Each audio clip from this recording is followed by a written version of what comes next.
Magandang hapon, ako po si Emil Sumangil.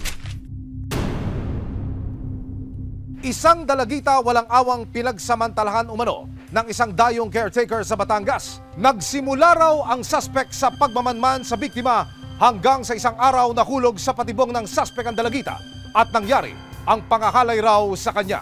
Pero ang suspect mabilis na nakatakas. Mahuli kaya siya ng mga otoridad? July 30, 2023, nagpunta ang 14 anyos na si Leia, hindi niya tunay na pangalan, sa binabantayang bahay ng caretaker na si J. Ron Aringo, 22 anyos. Nagsinungaling daw si J. Ron na nandoon ang kapatid ni Leia, pero lingid sa kaalaman ng dalagita, may masamang plano pala sa kanya ang caretaker. Nanap yung kapatid sa chat, nag-reply naman. Kasi hawak na rin po sa braso, hila. Ang sabi nga rin po, ipapatayin kaya. Sa gabay ng barangay Vauci officer, ikinwento ni Leia ang mga pangyayari. Nung una po kasi nag-chat po ako sa kanya na kung nandun po yung kapatid ko. Tapos sinabi niya po nandun daw po. Pagkadating ko po doon, sabi niya wala daw po doon yung kapatid ko. Pinapasok niya po muna ako tapos sinabi niya po sa akin na wala daw po doon yung kapatid ko. May binibili lang daw po saglit. Tapos umupo lang po ako, nilak niya na po yung pinto. Nang makalatang hindi naman darating ang kapatid, nagpaalam raw si Leia na uuwi na. Pero hindi raw siya pinakawalan ni J. Ron. Yun po, nag-uusap na po ako tapos sinahawakan po ako sa braso ko. Yung parang hinihimas niya po yung braso ko. Tuluyang naisagawa ng suspect ang kanyang maitim na balak. Matapos gawin ang pangahalay, nagawa pa raw siyang takutin ng suspect. Tinakot niya lang po ako. Pagkahigit niya po sa akin, tinatakot niya po ako na papatayin po ako pag di daw po ako sumunod sa kanya. Kaya hindi agad nakapagsumbong si Leia sa kanyang lola Mirna. Hindi niya rin tunay na pangalan, pero napansin daw niya ang pagbabago sa ugali ni Leia. Ay, minsan po parang sumpungin, yung gano'n. May parang padbog-dabog pagka nasasabihan, gano'n po. Hanggang si Leia, hindi na nakatiis at nagsumbong sa isang kaibigan. Agad naman nila itong ipinagbigay alam kay Lola Mirna. Siyempre ako wala pong kundi galit, iyak. Kasi po yung batang ina ko na po nagpalaki dyan. Agad isinumbong ni Lola sa barangay ang ginawa sa apo. Di ang ginawa po namin, saka yung mga barangay tanod, sumugod ko po kami sa bahay dahil ang alam po namin, mahuli namin yung suspect. Pero nang puntahan ang tinutuluyan ng suspect, aba, missing in action na siya. Dahil yung sugod ko nung punong gabi, talagang kinatok po talaga yung pinto. Nakakalam po natin suspect.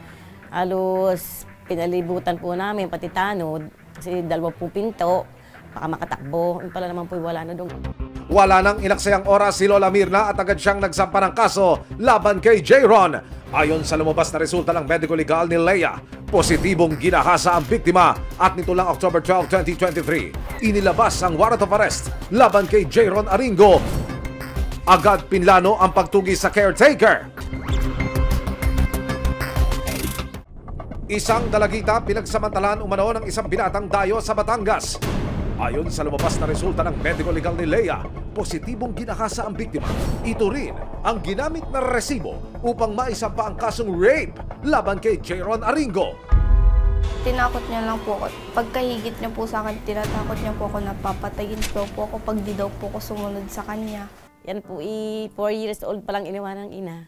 Inaawang ko po mga sa hirap. Kaya po, malama ang galit ko. Hindi po namin sila pinababayaan. Kung saan man po yung lakad na pupunta, naroon po ang presensya ko. Naroon po ang presensya ng aming service.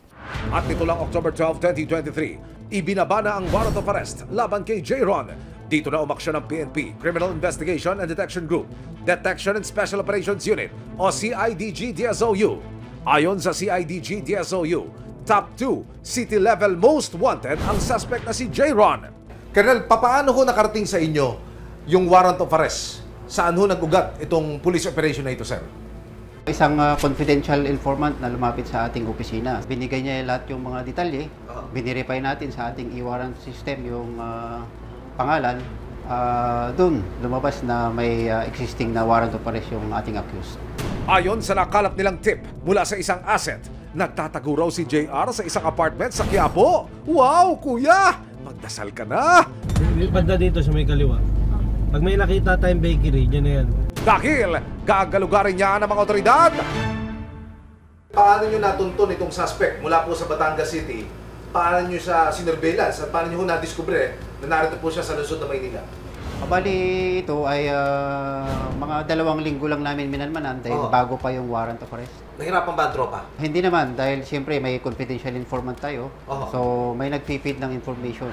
Kaya naman itong November 8, 2023, pinuntahan na ng mga operatiba ang itinurong bahay ng suspect. Minadmanan ng mga otoridad ang lugar. Kung positive, babalikan kita.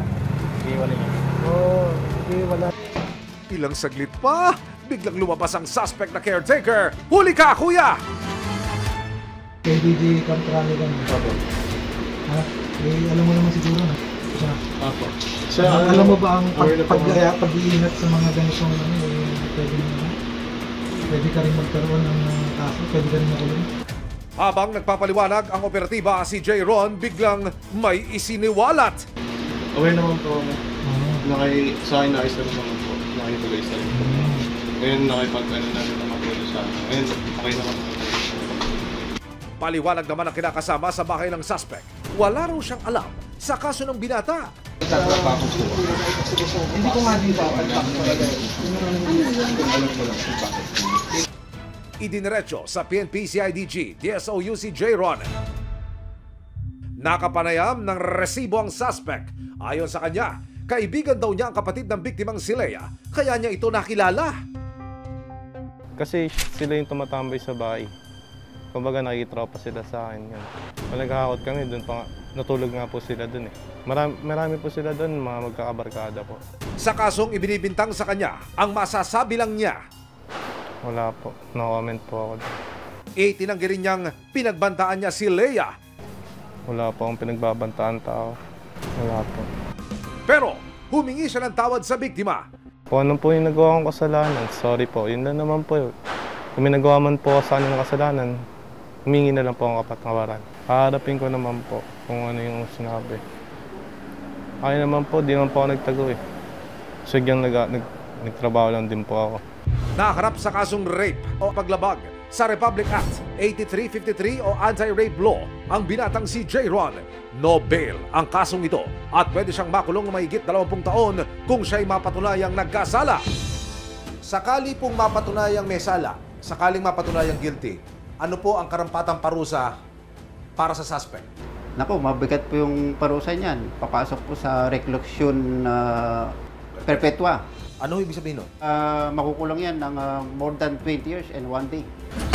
Sa pagkakahuli kay J. Ron, gumaan daw kahit paano ang pakiramdam ni Lola Mirna. Siyempre po natutuwa, panatag na yung loob niya, wala nang kinatatakutan, nahuli na.